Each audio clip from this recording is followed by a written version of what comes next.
आज हमारे साथ मौजूद हैं कैप्टन कर्नल शेर खान के बड़े भाई अनवर शेर खान। जब इनको बताया गया कि आपके भाई की शहादत हो गई है और आप आकर पहचान करें उनकी, शनाख्त करें उनकी, तो इन्होंने बड़ा एक दिलचस्प सवाल किया। इन्होंने पूछा कि मेरे भाई को जो गोलियां हैं वो सीने पर लगी हैं या पुश्त पर लगी हैं। और जब इन्हें बताया गया कि उन्होंने अपने सीने पर 100 से ज़्यादा गोलियां खाई हैं तो उन्होंने कहा कि फिर किसी पहचान की ज़रूरत नहीं है, वो यकीनी तौर पर शेर खान है। ये कर्नल शेर खान के हाथ का लेकर वो मेरे पास अभी पड़ा है, बहुत छोटा था। उसमें लिखा था पहले तेरा मुकाम अमीरी नहीं फकीरी है, खुदी न बेच फकीरी में नाम पैदा कर। हमारा इलाका गरीब इलाका है, वहाँ पर जिस बच्चे की भी वलादत होती थी तो सबसे पहले कर्नल शेर जाकर उसके कान में अजान देना, ये उसका काम था। मेजर साहब आए, उसने कहा कि यार बहुत बड़ा अवार्ड मिलने वाला है।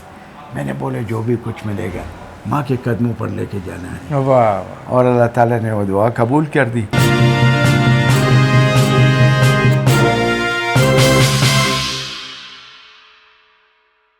अस्सलाम वालेकुम व्यूअर्स, आप सबको खुश आमदीद हमारे यूट्यूब चैनल पर। आज का जो हमारा प्रोग्राम है वो एक बहुत ही ख़ास प्रोग्राम है, बहुत खसूसी प्रोग्राम है। एक ऐसी हस्ती के बारे में है, ऐसी शख्सियत के बारे में है जिस पर पाकिस्तान और पाकिस्तान के हर फ़र्द को फ़ख्र है।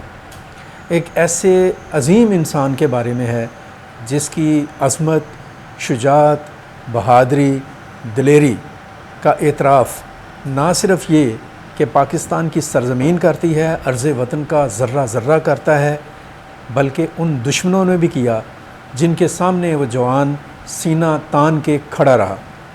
2 से 3 दिन तक उनका मुकाबला करता रहा और जब उसने शहादत की अज़मत को छुआ तो दुश्मन ने भी उनको सल्यूट किया।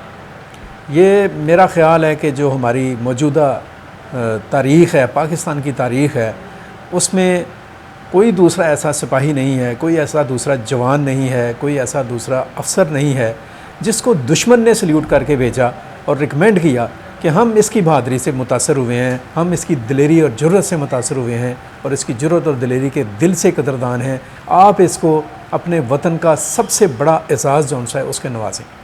यकीनन आप समझ चुके होंगे कि वो अज़ीम शख्सियत और हस्ती हमारे सब के दिलों का फ़ख्र, हमारे सरों का ताज कैप्टन कर्नल शेर खान है। और आज हमारे साथ मौजूद हैं उनके बड़े भाई कैप्टन कर्नल शेर खान के बड़े भाई अनवर शेर खान। उनके सबसे छोटे भाई थे लेकिन उनको अपने बच्चों की तरह से पाला, बच्चों की तरह से उन्हें लाड किया, उनकी परवरिश की और उनको अपने दिल से और अपने रूह से रवाना किया वतन की मिट्टी की हिफाजत के लिए।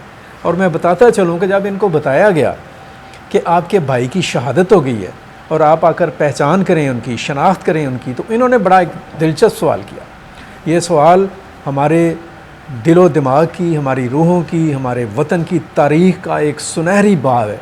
इन्होंने पूछा कि मेरे भाई को जो गोलियां हैं वो सीने पर लगी हैं या पुश्त पर लगी हैं।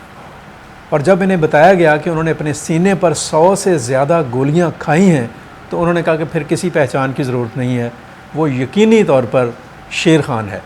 तो शेर खान के बड़े भाई अनवर शेर खान हमारे साथ मौजूद हैं।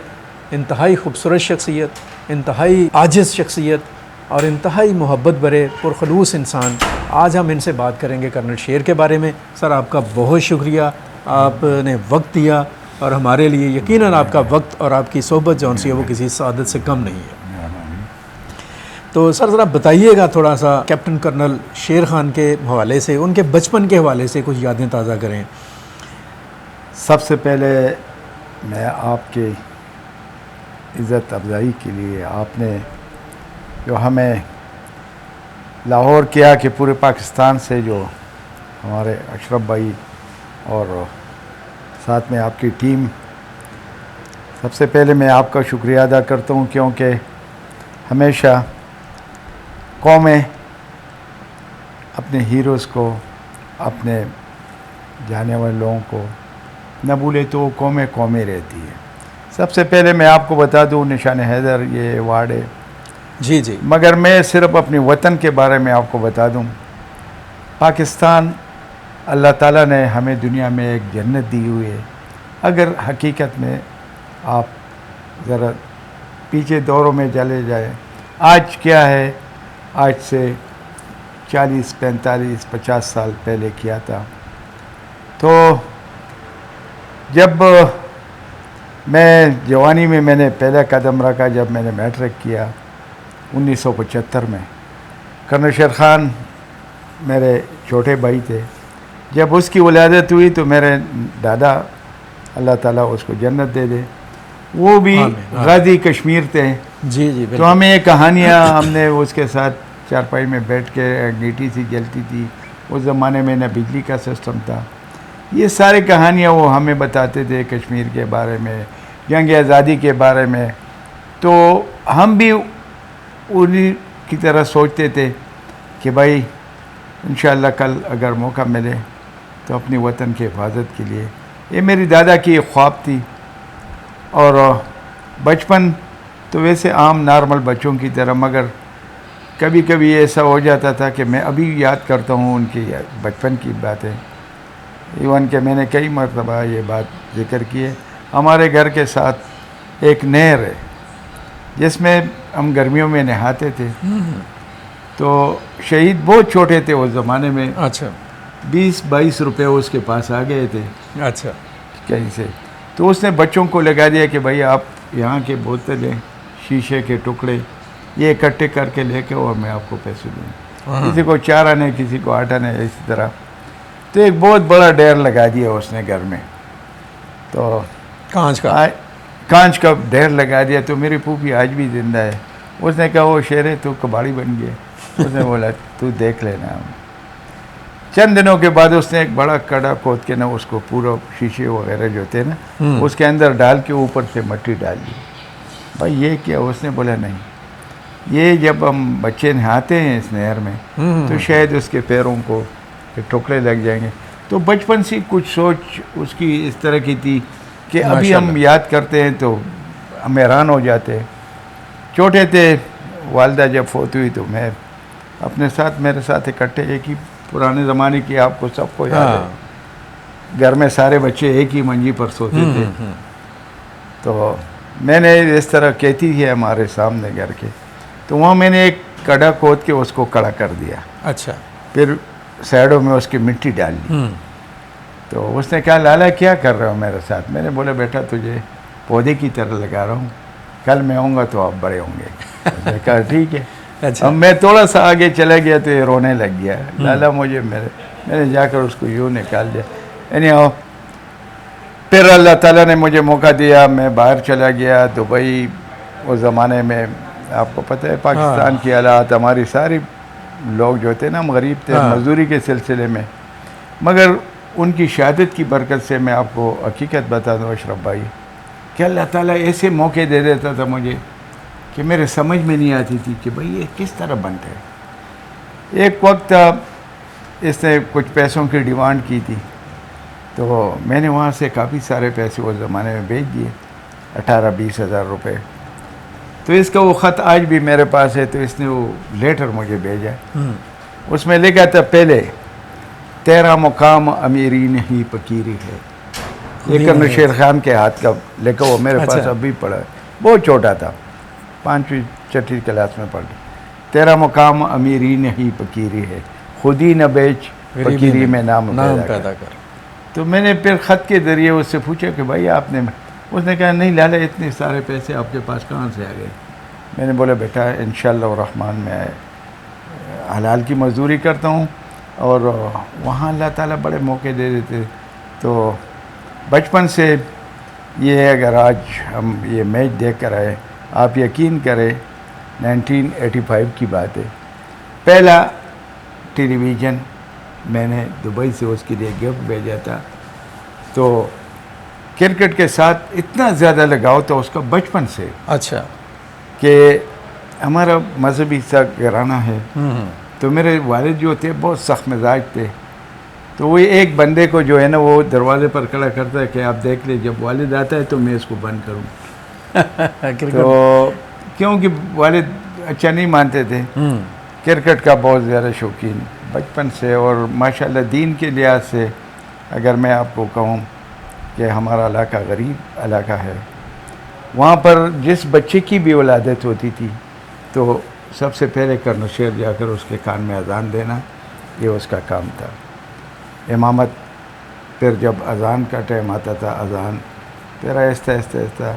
और जब स्कूल से आता था बचपन में तो उस ज़माने में मलेशिया के कपड़े होते थे हमारे। जी बिल्कुल बिल्कुल। तो वो कमीज़ को शलवार के अंदर डालकर यूँ लेफ़्ट राइट करता था। और शुरू से उसमें अल्लाह ताला ने शुरू से ही अल्लाह की ज़ात ने उनको ब्लेस किया। और वो देखें कैसा वाक़या है कि उन्होंने सारी कांच उसको चुन लिया और चुन को उसको डंप किया ताकि किसी के पाँव को ज़ख्म ना लगे। लेकिन इतना हसास दिल और दूसरी तरफ इतना दलेर दिल कि अपने वतन के लिए और अपनी मादरे वतन के लिए वो कहाँ तक चले गए। कोई शरारत वगैरह उनकी को आपको याद हो? शरारतें तो एक बार ऐसा हुआ था कि मैंने कुछ तंबाकू ख़रीदे थे हमारे इलाके में, उसमें मुझे नुकसान हुआ। अच्छा। थोड़े बहुत थे, वो 200-300 रुपये का टोटल अमाउंट था। तो ये मुझसे पहले घर भाग के आया, फूफी को कहा कि कुछ बताना नहीं, क्योंकि उसको मेरे गुस्से का पता था, उसने नुकसान किए हुए और पता नहीं। जब मैं घर आया तो ये हंस रहा था मुंह पर वो डाल के ना, तो मुझे तो एहसास हो गया कि भाई ये मेरे ऊपर हंसता है। तो वहाँ पर एक वो डबल बैरल बंदूक पड़ी थी। अच्छा। और साथ में वो कारतूसों का एक गट्ठा पड़ो। तो मैंने जब वो उठाया तो उसे यूँ पकड़ के ना, नहीं लाला ठीक है। फिर एक बार कराची में जब ये एयरमैन थे तो कोरंगी क्रीक में मैं दुबई से आया, तो वहीं पर दाढ़ी इसकी बड़ी घनी हुई थी। तो उसके साथ जो लड़का था, सालिम नाम था अरबी, उसने कहा कि आप दोनों भाई, वहाँ के क्वार्टर छोटे छोटे थे, तो उसने कहा आप जाकर, मेरे 2 तलवार में हमारा बंगला है, आप दोनों भाई उधर जाकर ना आज रात गुजारे। तो इसने मुझे कहा लाला चलते। मैंने बोले चलता हूँ, मगर बचपन की तरह इकट्ठे सोएंगे। उसने मुझे इसलिए तो मैं कह रहा हूँ। तो रात को हम एक ही बेड पर लेटे हुए थे, तो यूँ मैं उसके दाढ़ी में हाथ फिराता था, एकदम उसने पैर इधर करके ना, मैंने बोले यार कितनी घनी दाढ़ी। बोलते लाला मैंने आपको नहीं कहा मेरे दाढ़ी के साथ मत खेलना। ये बातें बचपन की बहुत सारी कहानियाँ हैं, और जिस तरह आप सुनते हैं इसमें कोई शक नहीं है। सीधे साधे सिंपल एक कोरंगी क्रीक की एक बात आपको बता दूं आज के हवाले से। जी जी। मस्जिद में वो सालिम ने मुझे बताया था, वो अरबी जो था, कोई मौलवी साहब उधर खुतबा दे रहा था, खुतबे से पहले वो कुछ तकरीर करता था, तो उसने पाकिस्तान के बारे में कुछ बात की। अच्छा। पूरे मजलिस में, पूरे मस्जिद में कर्नल शेर उठा, उसने कहा नहीं मौलवी साहब प्लीज़ मुझे गाली दो, मगर पाकिस्तान के बारे में। बहुत अच्छा। तो हुब्बुल वतनी अल्लाह ताला ने उसके खून में डाली थी, और हम इंशाअल्लाह रहमान पूरी कौम के लिए एक अल्लाह ताला ने, यानी कि मैं आपको गॉड गिफ्टेड, हमें भी, कौम को भी और पाक फौज को भी अल्लाह ने दी थी और कबूल हो गई। बिलाशुबा वही जो बात ये कर रहे हैं कि एक ऐसे इंसान और एक ऐसी शख्सियत जिसको अपने दीन से मोहब्बत थी, अपने वतन से मोहब्बत थी, अपने लोगों से प्यार था, अपने रिश्तों से प्यार था, अपनी मिट्टी और ज़मीन से इश्क था, उसने अपनी ज़िंदगी तो अगरचे बज़ाहिर दुनियावी ज़िंदगी उसकी बड़ी मुख्तसर सी ज़िंदगी थी, 29 साल की उम्र में वो अल्लाह के हुजूर पेश हो गए हमेशा की ज़िंदगी के लिए। लेकिन उन्होंने जो कहानियाँ और जो दास्तान छोड़ी वो हम सब के लिए मशअल राह है। वो मुझे याद आ रहा है इकबाल का शेर के वही जवां है कबीले की आँख का तारा, शबाब जिसका हो बेदाग ज़रब हो कारी। तो कर्नल शेर जैसे लोग जो उनसे हैं वो इस किस्म के मामलात के ऊपर हमेशा पूरे उतरते हैं।